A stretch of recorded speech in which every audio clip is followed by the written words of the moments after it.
Hi, I'm Pete Maldonado, the CEO of Chomps, and I'm excited to welcome you to Chompcast, a Chomps original podcast where we'll have 15 to 30-minute fireside chats focused on the CPG industry. And I'm Rashid Ali, the COO. Together, we'll be sharing valuable insights, advice, and real-world examples with aspiring and current business owners. We're happy to have you here along for the ride. Welcome to Chompcast, episode 10, where we interviewed Stacey Hartnett and Kaitlyn Kobida from our ecom team here at Chomps. All right, this is going to be a fun day, guys. So we've got Kaitlyn, we've got Stacey from our ecom team. Why don't you guys both introduce yourselves? Yeah, so hi there, I'm Stacey, VP of e-commerce and marketing. My background really started in more traditional shopper marketing. So I started at News America, very traditional, very formal sales development program. It was rotational, so I got a ton of exposure to a lot of different clients in this space, mostly large CPGs, so Post Cereal, Mars Chocolate. Realized a lot of our budgets were moving to digital and figured out I really needed to know what was happening in that space. Took a jump, moved into a digital agency where I learned all things digital marketing from an account management, later led the paid social team to learn media, and found Chomps, joined Brandside, got back to kind of core CPG, and jumped in, started as a media buyer, managing paid social and paid search. Early on, had the opportunity to step into a broader e-commerce team function lead role. And then about 6 months ago has expanded scope more broadly into overarching brand marketing and e-commerce. And I'm Kaitlyn. I started my career on the agency side as well. I was managing more so like full account management on the Amazon side, so not brands within the CPG space, but full funnel account management. So anything from assortment on site to advertising and reporting, et cetera, and got a lot of good experience in a lot of different categories and really learned the Amazon platform along with a few of others. And then Chomps just kind of fell on my plate, and I wanted to move towards a brand that I was more passionate about promoting. So came in and started managing the Amazon business and then all other ecom, but really have ramped since there as our ecom business has grown, work really closely with the D2C business over the years and have taken over a lot of that since then. And then I focus a lot on paid advertising on all channels and on the omni-channel side of things too. So Stacey and I have been working closely ever since we started, and I've been at Chomps almost 4 years now. She has a couple months on me. I'm about 3.5 years. So when you both started, we were heavy e-commerce, and then we had one really anchor retail account. Mm-hmm. Can you kind of walk the folks listening through, like how did that evolution go till where we are today? Because I guess you both have been very involved in that transition to what, everyone uses the term omni-channel, but just the folks listening, it'd be awesome to kind of walk through that transition and how we were able to accomplish it. Yeah, I think you guys have shared a little bit, Chomps' history and background started fully D2C. So we've been on Shopify since 2012 from the start. So predates our time, but really leaned into how do you use a D2C business and community to have a two-way dialogue with your customer? So you guys were responding to every customer service ticket that came through. You were reading every product review. It allowed Chomps to build direct connections within these niche communities so that when we made the choice to make the jump into retail, you had the audience that was built in there and really grow from there. So the evolution of really how Kaitlyn and I joined with starting to become more of a mature e-commerce business, onboarding marketplace partners, really didn't want to lose a lot of the ability to keep the customer at the core, to keep our consumer at the core of the business, but then to also just understand all of the shifts in consumer behavior, COVID behavior, moving a lot of things omni-channel. So Kaitlyn and I have always been focused on understanding the consumer and their purchase preferences and leaning into that. So understanding the scope outside of our e-commerce business. Yeah, Amazon's been huge to scale aside. D2C too, as Stacey mentioned. Pete and Rashid had a vendor seller hybrid approach going when I came in, and then we've since evaluated it over time. But I think the key that has helped these e-com platforms grow side by side, and then also with retail, is just like thinking about them working together rather than working in silos. So I think it's pretty unique to how we're set up at Chomps, with our e-com business being like a segmented team. So we set D2C goals and Amazon goals together, and we make sure we're not working against each other. We run campaigns to figure out like, does the customer want to shop on Amazon or Chomps.com, and building email lists like from there. And then with the retail growth, it's been really fun to be able to share some of these awesome stats we have on e-com growth in retailer meetings. Being the number one natural meat snack on Amazon has been key. And just some of our like subscription data and just like repeat purchase rates being higher than category benchmarks has been really helpful, I think, to tell the retail story. You made an interesting comment. I remember when we had that unlock where traditionally when we were doing paid search, and I'm going to pretend like I know what I'm talking about when I have the folks on that actually do, but when we were doing paid search and social, we were always trying to drive the traffic to chomps.com. Mm-hmm. And I remember when you guys came to us and were like, hey, we're going to start driving people to Amazon. And we're like, well, why are we, isn't the margin profile different? And like, it was a pretty big unlock when we realized it was way beneficial to just push customers in the direction they were already going. Yeah, I think we never wanted to fight against the scale of Amazon or the strengths that Amazon brings in being a search engine itself. So really just taking a step back and understanding what media is going to help drive business goals overall, and then how can we use it to make the purchase process as easy as possible. So if people prefer to shop in a place where you can buy multiple brands at once, that's great. Let's be one of those brands, but lean into the convenience of that with an Amazon or a marketplace. How do you manage to, I'm assuming that at some point, are you guys competing again? Do we compete on keywords from some of those partners too? Like, how do you manage through that?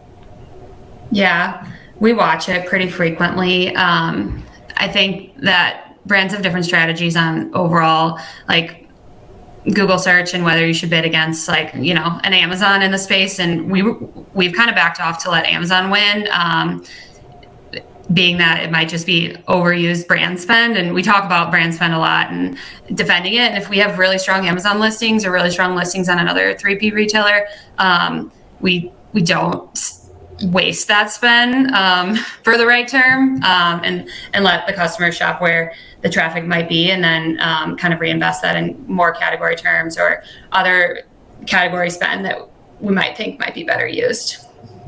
The measurements side of that has been tricky because we've almost had to wait for the technology to catch up to that. So we've needed to be early beta partners in cross-platform attribution solutions. So we're just constantly trying to partner with the technologies that will get us first access to that and to be able to test and learn our way into it. So there's a little bit of patience in getting the data that we lean on every day to make decisions. But again, by focusing on technology and tools that are going to set us up for the way that consumers are buying in the future, that's where we focus. So Stacey, you mentioned attribution. Can you just talk a little bit about, I mean, for people listening, everyone's talking about the challenges with iOS changes. Can you just talk a little bit about like the challenges that we've faced, and then what are we doing to work around it? Yeah, we were not protected by any of that either. So customer privacy and iOS is a year and a half now almost, since some of the biggest impacts that we've had. So it's been this evolution. It goes back to agency days of Cambridge Analytica and how do you manage through different ways that people were accessing data, particularly in some of the more traditional digital media channels like Facebook.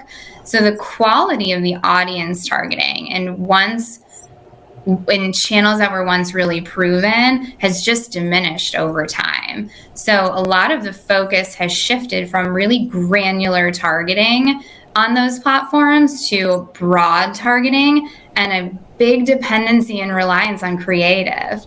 So the importance and the weight that you put on different levers behind performance media has changed. We were lucky enough, thanks to you guys, to understand and see the value of organic and educational content in brands. So SEO, for example, we have articles that were written by Pete back to 2012 that are still getting traffic today. So we diversified our media mix early from a performance standpoint and are just kind of evolving and responding to these outside dynamics. One unlock, though, as we think about Omni, is the power of retail data. And Kaitlyn can speak to this really well, but that's like if you think about the quality of an audience that you can target through Facebook versus what you can get through actual purchase data on Amazon, they don't compare. So leaning into new technologies and targeting has been important. Yeah, and partners are leaning into reporting that. It's like the magic question right now. It's like, where are the shoppers buying? But there's a lot we've done with the Amazon Omnichannel beta program where we can watch shoppers' journey across our Amazon paid media investment, and if they're not buying on Amazon, what percentage of those are converting in store. And I think it's been a really big unlock for us to just like kind of relook at our ROI benchmarks and figure out like, how is this digital advertising that we're doing on Amazon affecting all of Chomp's growth, not just Amazon growth. No, that's awesome. That's a huge unlock. So just back it up 1 minute, because I want to, like, for listeners that are maybe just getting started at Amazon, and there's like, what are some, like, from Kaitlyn's questions for you, like best practices? Maybe give us like 2 or 3 best practices that you could possibly think of. Maybe it's creative, focus, whatever it is. How do you create a really good listing on Amazon? Really good listing, do your SEO research. So there's a bunch of different tools. I use Helium 10, but there's like several out there that are good. Just researching like, what are the number one keywords that fit into your product? Maybe they're on packaging, but maybe they're also just like high traffic keywords. For us, it's a lot of the diet audiences. It's the gluten-free segments. Figure out where the highest search traffic is and build that into your listing. Secondary reviews are key. A lot of people know this, but you guys built a really good foundation for our reviews before I even started at Chomps, and we've made sure that's a key focus going forward, and always will be. And then I think just like in general on Amazon, you're not going to see traffic on your detail page unless you invest. I think something that's been huge for us is like the approach that you guys have allowed us to do within our overall marketing spend, but especially within Amazon. Like if something's worth working, continue to reinvest. Set your ROI goals based on tactic. Don't just silo yourself to lower funnel tactics. Continue to move up the funnel as you're seeing things perform. And then watch your subscription data. It's huge, and it's a huge portion of a lot of big brands' business on Amazon within CPG. So if you do that alongside your advertising, I think just getting traffic to your detail page is like the number one thing. People think like they're going to go on Amazon. It's a huge retailer. They're going to build their business. It's like they say the best place to find a dead body is the second page on Amazon because no one goes there. So get yourself to the first page, watch your organic search traffic, and organically, the goal is to get to the first page of search on some of those key search terms. Yeah, so it's both of you have made comments just about kind of the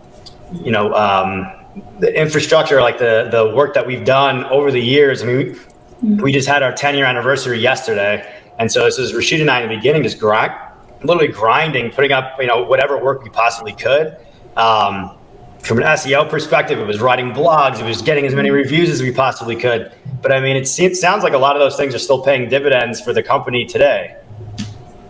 Yeah. I always joke today, when you go into our Amazon ads, it's like you go back to the search history of like 2017, it's like Rashid's campaign titled. Well, it's Rashid campaign 1, Pete campaign 2, because you guys would always compete against each other to understand who could manage it the best. So maybe those aren't still live, but the blogs definitely still earning traffic. Yeah. We were both pretty terrible, but it worked. You guys mentioned it. Obviously, like content is critical, but it also it takes time, right? Like I remember when we first started I can't remember who we were talking to, and they were like, you need to start writing blogs. So we're going to do like one blog a month. And we're like, well, let's just do 500 a month. Like, let's just go. And they're like, no, it doesn't work like that. Like the Google algorithm will understand, like you have to get real content and over time and build it. So like, if folks that are just getting started, don't wait, right? You got to start building content now, and it's got to be, and a lot of times it's funny if you think about back the WordPress sites where people like started blogs and like people get all excited at the beginning and then all of a sudden like they stop doing it, right? And then maybe they pick it up later. It's like it also has to be consistent, right? And the content has to evolve with what's new. I mean, like if I think about all the content you guys have put out there, like it's changed over time to be more relevant for the audience and for the technology. And there's a practical tip in that you have to revisit your content. So, if you're working with an external agency, if you have an internal team, build in creating new blogs, but also refreshing your old ones.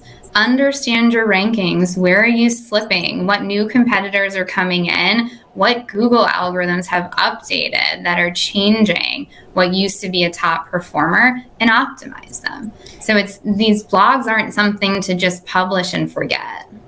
Yeah, Stacey, that reminds me, recipes. Mm-hmm.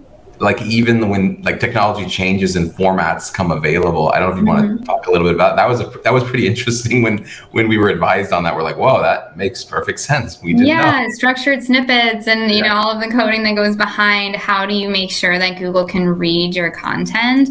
And just as a user, you guys have seen, you search on Google, you've seen how the search result page changes over time.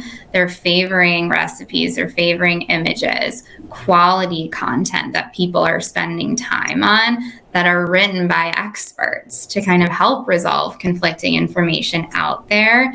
So invest in your pieces. You as a consumer, would your consumer find value in this? If not, maybe it's not worth creating at the moment, but if they do, keep working at it, keep changing it, test it.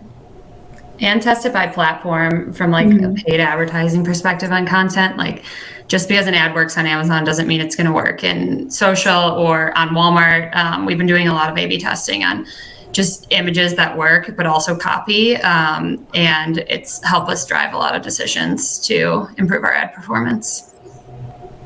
That's interesting too, because like if you think about what's how much these platforms have changed over time, especially like Google algorithms. Let's talk about, when we started Chomps, or at least when you guys both started with Chomps, what was our number one channel? And then where is it now? And like, how has everything changed? Can you just talk a little about that landscape? And maybe it's more of like what we did before isn't going to work today, but maybe we could talk a little bit about like, what that difference is and why. Yeah. I think a lot of that speaks to the performance marketing side of e-commerce, and we touched a little bit on it, but Facebook, like when I started, we would never spend the same amount in a month on Facebook as we did at the time when I first started and managed it, and that's just something we had to challenge ourselves.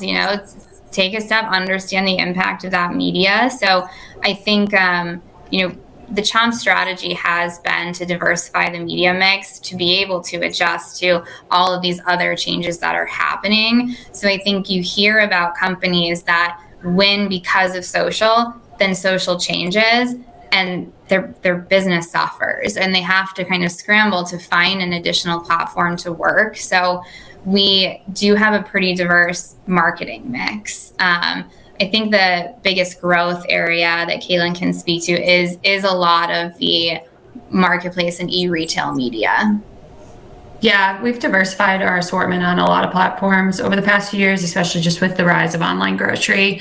A few key, Thrive Market's been a really big partner, and just really leaning into like the growth they're seeing. It's pretty incredible what they've built on their platform and the community of shoppers, and aligns really well to the Chomp shoppers. So just evaluating that and figuring out like how do these platforms align to like our brand, find one that works for your brand, like Thrive Market, and invest. Tons of different programs you can do so on the platform. Another key one has been Instacart for us. with purchase patterns changing, more customers picking ordering pickup or online grocery delivery. Instacart's been one that we're investing a small amount and have really leveled up our investment and just like watched it alongside retail growth and overall omni. And I think looking at all these platforms and figuring out where's the largest area of opportunity rather than spreading yourself too thin and then like picking your key investment channels based on that. Yeah, I think one of the biggest eye-opening periods of time for us was probably during COVID. And when we pulled, actually, I'll let you guys tell this story, but when we had to just completely turn off all of our ad spend, and like, what did that look like? And then what did we learn from that? What was like the big picture learning that we got from that? Personally, to adapt and adapt fast.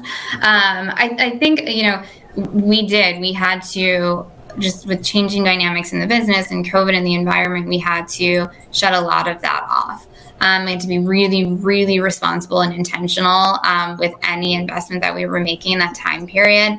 I think what we truly learned was focus on incrementality and understanding true impact of the media dollars we were spending. And it was a lesson I think a lot of businesses have learned is how do you prioritize growth and balance growth with profitability. So those ROI targets that Kaitlyn was mentioning, like get so tight, so narrowed in on goal setting. So there's never a question on how you think something's performing. Like, you know exactly what you need it to do and how it's performing. Yeah, I think that's a big thing. But attribution obviously throws a wrench into all of that. So I guess it's goes both ways. But I think we got pretty scrappy during that time too. Yeah. We just like learned to do like as much as we possibly could with what we had and got pretty creative with like tactics and programs that during the time, like customer shopping behaviors were totally changing. So I feel like we did a good job of evaluating that internally and pivoting as we needed to again, meet the customer where they were shopping. So Kaitlyn, you mentioned like kind of those key success drivers on Amazon. I mean, Stacey, if we asked you the same question, more just your broader digital strategy, like what are the key things that folks should focus on if they're only going to do 3 or 5? Like, I'm curious your perspective on that. 3 or 5 tactics or channels. We've mentioned content creation, we've mentioned SEO, email marketing. Like, where do folks start? Because like people's heads probably are spinning at this point. I'm just curious, like if you were to talk to somebody that's just starting up and they got a Shopify site, they're driving to .com and maybe they did an Amazon listing, like how do they get started on really being effective and efficient? I think content is critical to get right from the start and to invest in it. We've kind of been geeking out a lot on brands in the space, really doing it and doing it well and doing it differently. So that starts with a core understanding of your audience and what's going to differentiate your brand from the space and your product from the space, making sure you're really tight on messaging and tone of voice and creative style that comes through in that content. I will always say invest in a piece of content that will work for you over a longer period of time, like SEO. And then I just think, social is still very much alive and changing. I think understand where your community is and invest where they are specifically, and then kind of scale and build out from there. And I think fundamentals, like get your site right, get the conversion path right on your site, build out a subscription business if that works for your product, and make sure that everything once you get them to site is really seamless, really measurable, and it's going to guarantee that second purchase, third purchase, so the lifetime value works out for your unit economics. I like how you mentioned subscription if it works for your product, because I think a lot of times folks will see brands do something and they assume that it's going to work for their product or their brand, and I would say we're victims of it as well. Like, we see some brand and it's doing something, or they use some tool or some platform or some agency, and we're like, well, we should get similar results, but each brand and product is very different and unique, and it does not work. Like you have to find out what works most for what you're trying to accomplish. Are you solving a problem? Like, are you creating a solution for your customer to make it really easy to get what they want without thinking about it? Can you swap products? Like subscription, when I speak to it, isn't just D2C. It's like Kaitlyn said, Amazon Thrive. Like, what are the purchase habits and how are you solving that for your consumer?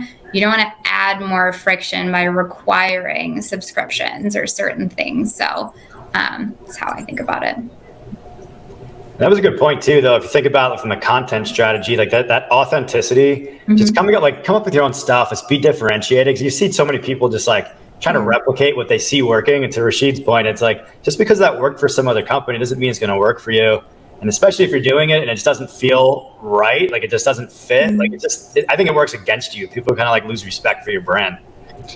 People get it's very easy to get tied up in what you are constantly seeing, what you consider best practice. So to pull one post or one ad and use that as your inspiration, you have to think about everything that you have in market and what's going to stand out for your consumer. Let's shift gears a little bit. I want to talk about you guys personally and your careers here at Chomps. So obviously we've seen our ups and downs, these twists, turns, all of this. It's been a Chomps roller coaster since you guys have started with us and from before that. But we love this. This is what we do. We're very passionate about it.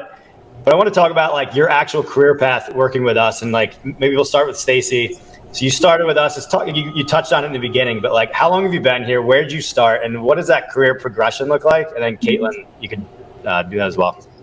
Yeah, so about 3.5 years at Chomps. Started managing paid media, and like I said, kind of had an early opportunity where I was able to kind of raise my hand. You guys had the patience to say, like, Stacey can learn. Like, she can, like, go outside of her scope of paid media and take on a broader e-commerce role and landscape and build that team and function out. And again, kind of repeat that with allowing me to just continue to build on skill set. And I've always worked kind of side by side or next to a brand function. I've executed plenty of media buys for brands, but have always kind of had that growth path laid out for me to eventually manage that function as well, exercise the different side of my brain. And so to be able to have that opportunity in the same company and role and to have a natural kind of step and progression to that I feel extremely fortunate to be able to do that, especially when it's so fast paced and we want to be able to do everything now. But it goes back to sometimes that traditional experience doesn't always translate to direct success. You have to ask the questions, learn, build a community, like network, and kind of just build your skill set in a less maybe traditional way. Yeah, and then I started managing Amazon, but then all other 3P e-com, and I think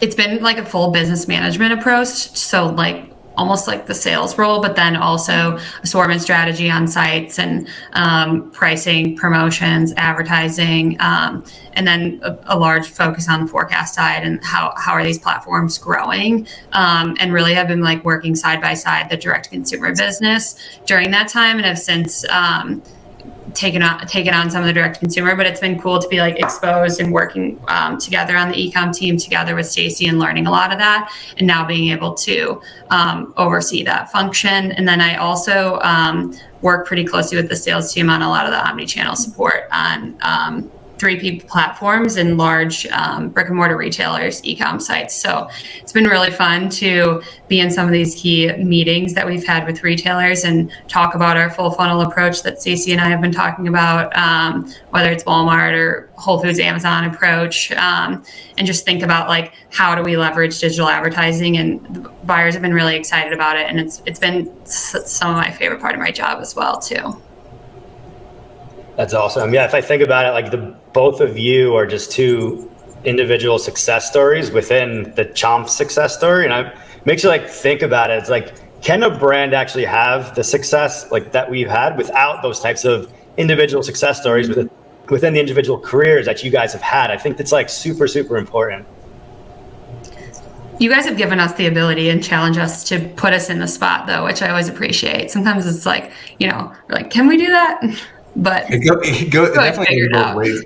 I feel like I know there's instances where you've come to us to ask for something, and I think depending on who you ask and where you caught us, like first we'll be like, is it? But you guys always fought when you believe strongly in it, and it was and again we've always. I feel like every decision, everybody in the organization, we've all been aligned directionally, and maybe it's like we'll agree to disagree, but like let's agree on this metric to measure success. And I mean, there's been so many times we've had failures, like every business is going to do, but there's so many times where it's like those were the things that have made the difference, that have really moved the needle. And it's awesome to see that you guys come to the table with passion, and you really fight for what you believe is true. Because again, it's interesting. I always think of like at a job or a career, there's that 9 to 5 where you're looking at the clock and it's moving in slow motion, versus in our world, we're like, we just need more time in the day. I don't know what that's like. What is that like?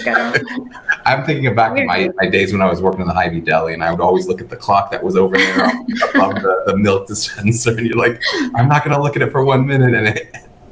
But anyway, it's awesome to see, like, and you guys talked about where you focus, but you also are key contributors to strategic planning, to performance and people development, like to be able to see, like, you guys were individual contributors when you joined, and now look at, right? I mean, sometimes we kind of had to force you to build your team out, or some people didn't ask for help, but it's been awesome, really awesome to see both of you grow, and I think to answer Pete's original point, like there's no scenario where Chomps wouldn't be here where we're at today without kind of your guys' contributions, and they're going to be required to get us to the next level. That said, I am curious, if you guys weren't in the e-commerce or marketing space, like Stacey, what would you do? So I'm the only one in my family in a business related field. So I probably would have ended up more in some sort of education, like healthcare. I probably would have failed. I'm like not cut out for that. And I probably would have found my way back. But I was always pretty passionate about this path. Okay.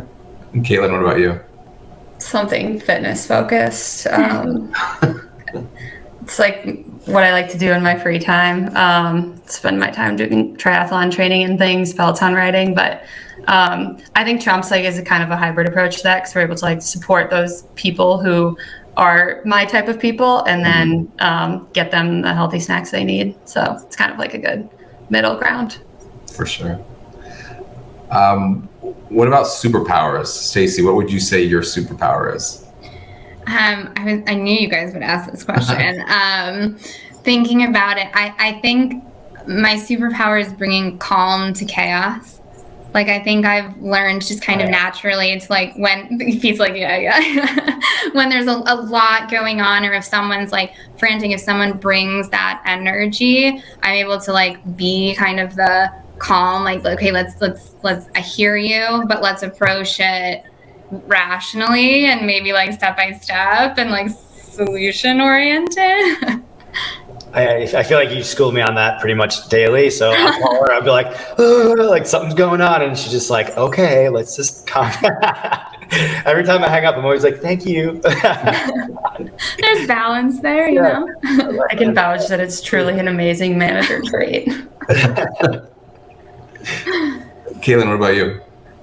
I would say being like a risk taker, but a calculated risk taker. So I like that Chomps allows us to take risks and test different things, but in order to be able to sleep at night, I do all the research to make sure it's the right decision. So whether we're making like a big Amazon decision to move from vendor to seller, or investing in a new partner, just like doing all the diligence to make sure it's the best decision for the business, because that's what helps me sleep at night. But I'd also add, I think you also are excellent at the follow through. Because I know like some folks are like pre-work, this makes sense, I'm going to do it. But then I know like you will weekly report out, I'm tracking towards it. If you're not, you're adjusting the approach. So it's always cool to see like not only you say like this decision makes sense, you're going to follow through and make sure that even if the decision evolves into something different, that we still would be successful. I think she's learned to like how to work with us. It's like, she hasn't asked. It's like literally comes together with all the data, and it's like, here's an entire report, and I'm like, it's like, obviously, yes. It's been a long 4 years. Yeah, it makes it pretty easy. Didn't start like that. Yeah. I guess my last question is, I'm curious, what's your favorite brand right now? Is there any brand that's really caught your attention? Liquid Death is just like, I think they're fun to watch. Doing some crazy marketing stuff, bigger risks than I probably would calculate to take, but just like awesome disruption and like really catching consumers' eyes in a crowded space. For sure. The team would know this. I brand crush on Olipop a lot. I just think that creating a category in a super competitive space, and the messaging is very clear, distribution strategy is very clear, customer and consumer experience is there. So I look to them a lot. But I've been digging into a lot more like content focused brands, and like Fly by Zhang is like awesome to watch like their content, and like they just had a Target launch that looks totally different than anyone else would have done, and it's like shot on an iPhone. Like it's just cool content.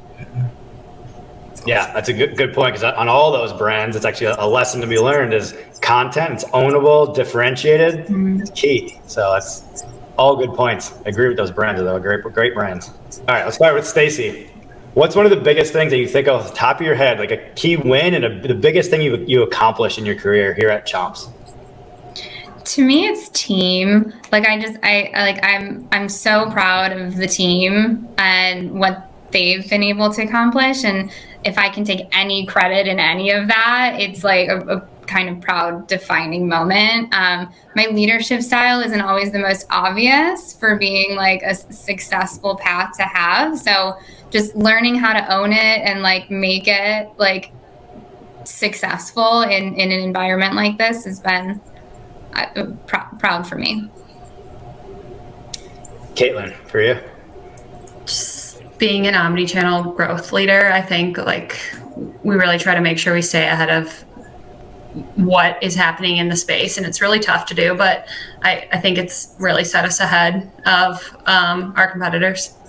Awesome. Okay, so Stacey, thinking back to when you first started in this career path, what's something you know now that you didn't know then that you wish you could just tell yourself? Throw out the playbook. What do you mean by that? It kind of gets to what we touched on best practice, be able to take the calculated risk to create something new and ownable from the start, to kind of lean into that earlier, I think could have been helpful to understand earlier. Got it. Kaitlyn, what about you? Just like ask for the spend if the opportunity is there, and like more. Sometimes I'm like conservative because of like the risk behind it, but it's like just ramp if something is working. And you wouldn't have said that 4 years ago, 3 years ago, so that's great. Well, I'm glad you're thinking like that now. That's great. Stacey pushes me. Awesome. Well, thank you both. It was great. Yeah, it was. I mean, it's awesome to kind of reflect and talk about all the amazing stuff that you guys have really helped to accomplish, and it's even more exciting to think about where we're going. So appreciate your guys' time. We know you got a lot on your plate and you're busy, but we appreciate you carving some time out to chat today. Awesome. Thanks for having us on. Thanks, Pete. Thanks, Rashid. Thanks. Thank you.